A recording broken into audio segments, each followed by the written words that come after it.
Thank you so much, Pastor Brent.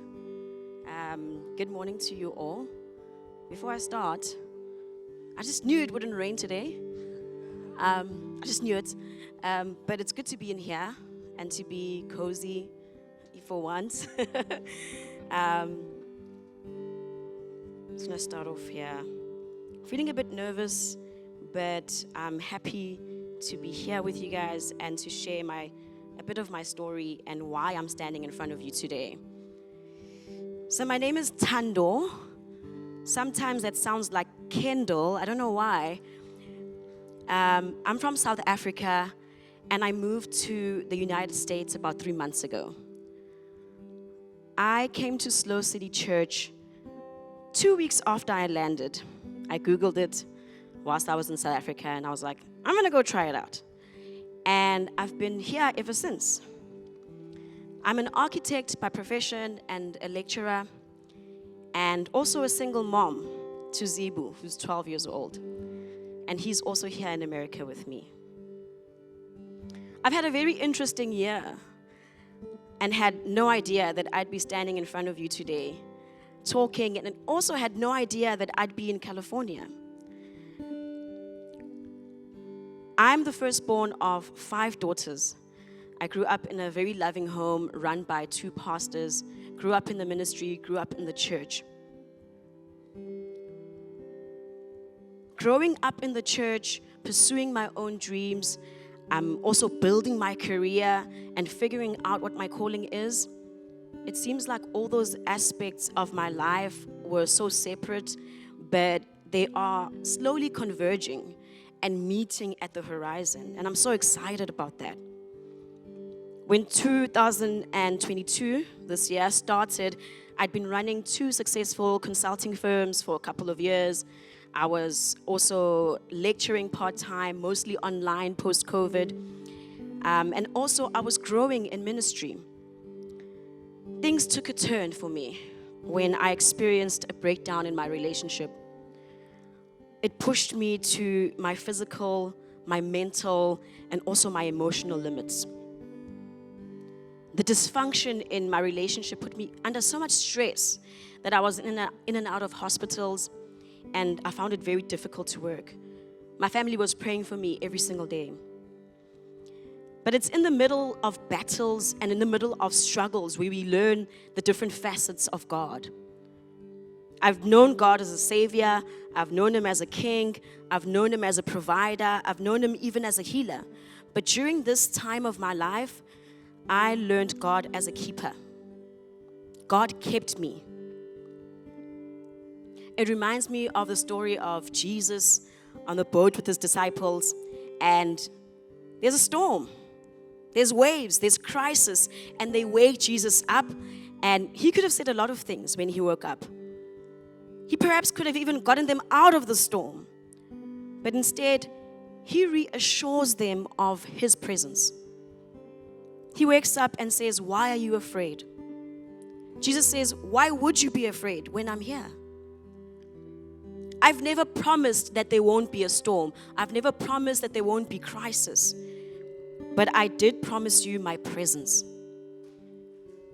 I won't take you out of the storm sometimes, but I will be with you in the boat through the storm.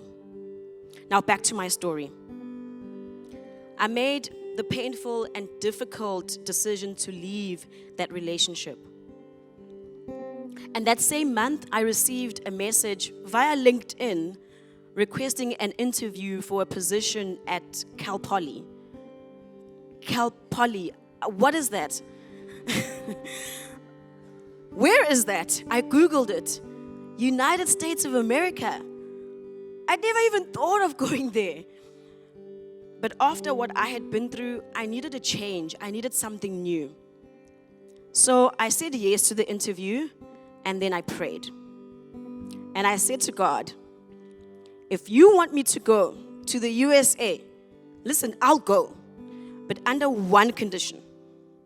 This is all on you.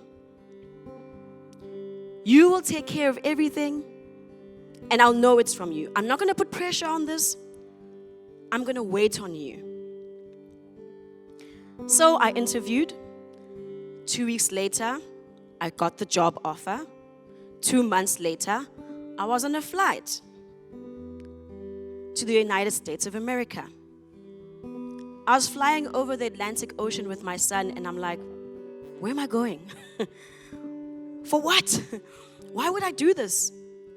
A beautiful church, a beautiful family, businesses, a career. I'm leaving it all behind. But let me tell you something. As of today, I have finished my first quarter teaching as a professor in the architecture department at this Cal Poly that I didn't know of.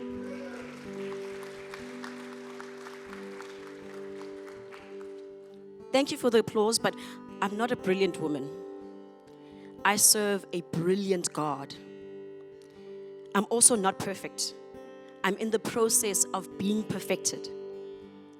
I have complete faith. I have complete hope. I have complete trust in God. I do not trust myself at all. I still don't know what I'm doing here. Yes, I've got a job, but there's a bigger purpose of why I'm here and why now. But I'm waiting. And my posture as I wait is to not be anxious, but to pray instead. Philippians 4 verse 6. As I wait, my posture is to not worry about tomorrow, to not worry about the outcome, to not worry about the answer. Matthew 6 verse 34. It says, tomorrow will worry about itself. And am I happy about that? I look back at a past, and when I mean past, I mean beginning of this year, that has pain, it has hurt. It also has victories. It has love. And I also look to a future that I'm still not entirely sure about. I'm not sure where I'm headed or what God has in store, but I'm holding on very tightly to the God who is my keeper and the God of in-between. At the beginning of this year, I didn't know that God was keeping this amazing secret from me of a beautiful new life with my son all the way in California. As you wait, just know that God is keeping some extraordinary, beautiful, amazing secrets from you that will be revealed in time. And I can't wait for you to find out. Thank you.